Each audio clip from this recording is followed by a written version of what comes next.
ನಮ್ಮ ಕುರಿದು ಡಾಟರ್ ಇವಳು ಲೇಡೀಸು. ಇವಳು ನಮ್ಮನೇಲಿ ಇರ್ತಾಳೆ. ಇವಳಿಗೆ ಹೆಸರಿಟ್ಟಿಲ್ಲ. ಎಲ್ಲರೂ ಸೇರಿ ಒಂದು ಒಳ್ಳೆ ಹೆಸರಿಡಿ ಇವಳಿಗೆ. ನಾವು ಕುರಿ, ಗೌರಿ, ಗುಲಾಬಿ ಅಂತಾಗೆಲ್ಲ ಹೆಸರಿಟ್ಟಿದ್ದೀವಲ್ಲ, ಆ ಥರ ಇವಳಿಗೊಂದು ಹೆಸರಿಡಿ. ಜಾಸ್ತಿ ಹೆಸರಿಗೆ ಯಾರಿಗೆ ಕಮೆಂಟ್ಸು ಜಾಸ್ತಿ ಲೈಕ್ ಬರುತ್ತೆ ಅವ್ರ ಹೆಸರನ್ನ ಮುಗುಗಿಡ್ತೀವಿ. So choice is yours. ಈ ಸತಿ ನಾವು ಹೆಸರಿಡಲ್ಲ, ನೀವೇ ಹೆಸರಿಡಬೇಕು. ಎಷ್ಟು ಚೆನ್ನಾಗಳೆ ನೋಡಿ.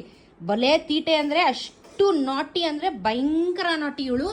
ಒಂದು ನಿಮಿಷ ಕುಂತ್ಕೊಳ್ಳಲ್ಲ, ಎಲ್ಲರಿಗೂ ಉಳಿತಾಳೆ ಹಾಕೊಂಡು. ಹಾಂ ನೋಡಿ ಹೆಂಗ್ ನಡೀತಾಳೆ, ಕುಂಡಿ ಎಲ್ಲ ಆಡ್ಸ್ಕೊಂಡು ಡಿಂಗ್ ಡಿಂಗ್ ಡಿಂಗ್ ಅಂತ. ಪಾಪು ಹಲೋ. ಬ್ಯುಸಿ ಅಂದರೆ ಬ್ಯುಸಿ, ಫುಲ್ಲು ಬ್ಯುಸಿ ಇದ್ದಾಳೆ ಅವಳು. ಪುಟ್ಟಿ ನೋಡ್ಕೊಳ್ಳೆ ಮಗುನ.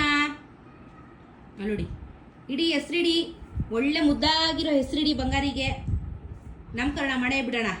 ನಿಮಗೆ ಜೈ. ಈ ಸತಿ ಕಂಪ್ಲೀಟಾಗಿ ನಮ್ಮ ಫಾಲೋವರ್ಸ್ ಮೇಲೆ ಹೆಸರು ನಾಮಕರಣ.